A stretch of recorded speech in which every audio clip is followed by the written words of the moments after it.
partir do versículo de número 1 até o versículo de número 8. Lucas 18, do 1 ao 8. Fala sobre a parábola da viúva persistente.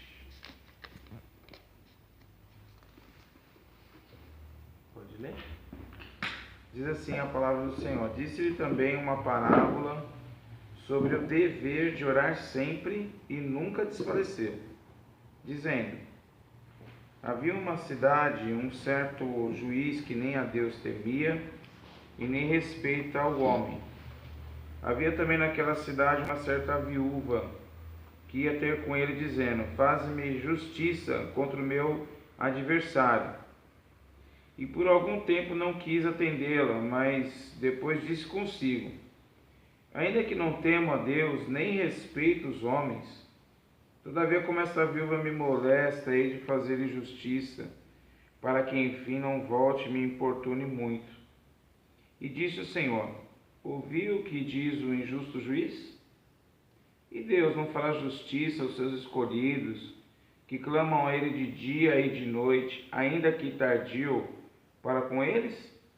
Digo-vos que depressa lhes fará justiça. Quando, porém, vier o Filho do Homem, porventura achará fé na terra? Até aqui.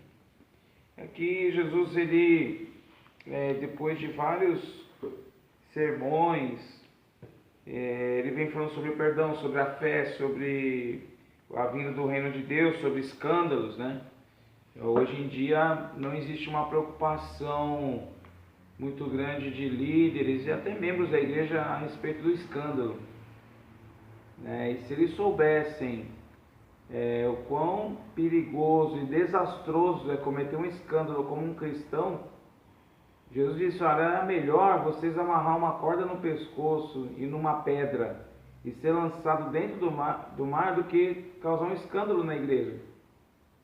Aí daqueles que fizer tropeçar um desses pequeninos. Me parece que essa parte também do texto bíblico é arrancado. Ah não, Deus é amor. Foi o próprio amor que disse isso, né? Foi o próprio Deus de amor, a expressão do amor de Deus, dizendo: olha, tudo bem, quando vocês estavam no mundo fazendo escândalo, vocês não tinham Deus no mundo, mas agora vocês não podem mais se dar ao escândalo, vocês são uma nova criatura. Então Jesus vem tratando desses assuntos e ele sabia que o ser humano tem a tendência de desistir. Quantos cursos a gente iniciou e desistiu? Quantos regimes a gente iniciou e desistiu? Quantos exercícios físicos a gente iniciou e desistiu? Quantas vezes a gente se comprometeu a algo e desistiu? E ele sabia que também na oração a gente ia desistir, ou ia pensar em desistir. E ele conta agora uma história. Primeiro ele faz uma afirmação, que nós temos o dever de sempre orar e nunca desfalecer. É um pedido? Não. É uma ordem. Então, foi o que a gente conversou hoje de manhã, antes de vir para cá. Humanamente, vamos dormir. Vamos ficar aqui na cama, porque, tá frio, tá garoando, a gente não dormiu direito. Então, assim, tinham vários motivos para desistir hoje de vir. A nossa mente, muitas vezes, a gente tem que tomar cuidado, que se não tiver fé no nosso coração, a nossa mente nos engana. Ah, mas você ora sempre. Não esquenta, terça-feira vocês estão lá, né? Então, Jesus, sabedor disso, deixa um texto para a gente em Lucas 18, dizendo o seguinte: vai quando você quer. Não. Ele diz no verso 1: disse-lhe também uma parábola sobre o dever de orar sempre e nunca desfalecer. É um dever, né? O dever, não existe uma segunda opção, não tem plano B. Ou você faz, ou você não faz. Então, nessa manhã, se as coisas estão dando errado, a gente está cumprindo o nosso dever. Se a resposta ainda não veio, a gente está cumprindo o nosso dever. Se as coisas não estão acontecendo do jeito que a gente gostaria que acontecesse, a gente está cumprindo o dever. E qual é o dever? Sempre orar e nunca desfalecer. Ele conta uma história de um juiz, de uma viúva. A Bíblia não diz o que era, mas ela queria uma coisa, ela não queria que favorecesse ela, ela queria justiça. E eu creio que esses pedidos de oração é isso. A gente não quer nada assim além do normal, a gente quer a justiça, a gente quer as coisas certas, a gente quer que se cumpra a palavra de Deus, a gente quer que as coisas aconteçam. E por isso que nós estamos aqui nessa manhã. Em meio a todas essas adversidades, a gente está cumprindo essa palavra. E qual é a palavra de Jesus naquele dia para aqueles homens e para nós depois de 2000 anos? Olha, vocês vão ter motivo para desistir, vocês vão ter motivo para parar, vocês vão ter motivo para... Não é para parar. Vocês têm um dever, eu estou dando uma tarefa para vocês. E qual é, Jesus? Vamos fazer uma campanha de oração. Não. Nós vamos fazer uma campanha de leitura da palavra. Não. Vocês têm o dever de orar sempre. Deus é tão tremendo que 1 Tessalonicenses 5,17 diz: orai sem cessar. Deus não muda no meio da trajetória aquilo que Ele estabelece como princípio para nós. Então, Ele conta uma história. Jesus, olha, tinha uma viúva, essa viúva estava pedindo justiça. O juiz era um endemoniado. O juiz era um desgraçado. Por quê? Por que você espera de um juiz? Você espera que ele faça o quê? Justiça. Você espera que você vai lá, você tem uma situação, você foi injustiçado, você pega aquela causa, leva até o juiz e fala: agora, bom, se esse cara aí tem a lei, ele vai fazer e está tudo resolvido. Esse cara não dava nem atenção, né? E acontece nos dias de hoje. Às vezes você vai na justiça do trabalho, na justiça civil, o cara vai lá, o cara estupra uma mulher, é solto. Aí você fala: pô, mano, eu pensei que ia ser feito justiça, ninguém quer que mate o cara, mas ele tem que pagar o crime que ele cometeu, certo? Você vai lá, você trabalha, você se mata, o cara rouba sua hora extra, o cara rouba seu horário de almoço, aí você vai na justiça para cobrar o que é seu direito. O juiz, hoje a maioria dos juízes são patrocinados por entidades. Ele deveria um cara sem partido político. Você vê no Supremo Tribunal Federal, o Gilmar Mendes é a favor do PSDB, o Lewandowski é a favor do PT, e esses caras não deviam se intrometer nesse assunto. Então a realidade que Jesus está contando são realidades que nós vivemos, que nós vivenciamos. E aí ele diz: ó, tá vendo como ele tratou a mulher? Primeiro não deu bola e tal, não sei o que. Depois esse cara, de tanto ela insistir, ela não desfaleceu. Se no mundo, a gente está vindo agora, e a gente vê um monte de gente ali na entrada da São Remo, um monte de garotada. Isso que eu falo, aí tem vigília sexta-feira, acaba tarde. Olha que horas são. E quantos de nós ficamos na bagunça? Viramos o dia, viramos final de semana. Aí tem uma vigília que acaba 2 horas. Nossa, muito tarde, né, pastor? Que tarde, irmão? Você foi na rua, você ia a pé. Você pegava um carro bêbado, podia matar e morrer.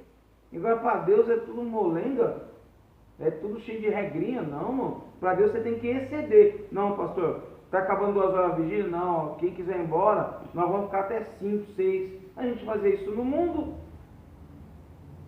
Eu parece que a gente se converte e fica tonto. Não, a gente tem que ser igual o Paulo fez. Ele falou: eu consenti na morte dos irmãos, eu não sabia, mas no dia que Jesus apareceu, eu vou lutar o bom combate. Eu vou acabar a carreira e vou guardar a fé. Eu vou exceder, as pessoas vão esquecer o que eu fiz, vai ficar para lembrança.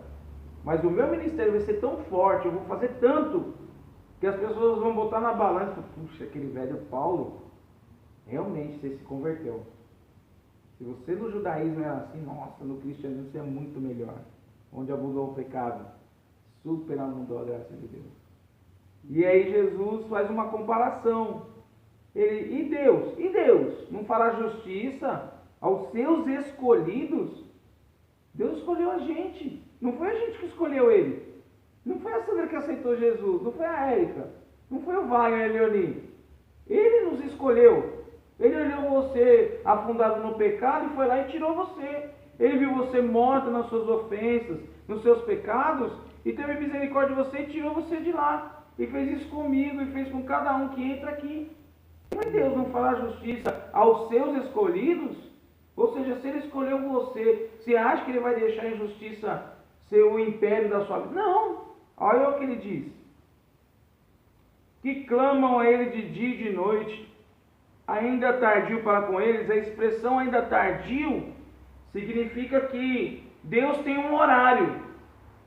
Você está clamando, a gente está de dia, terça à noite, reunião de oração, terça de madrugada, vem, quinta de madrugada, vem, domingo de madrugada, vem. Deus está olhando.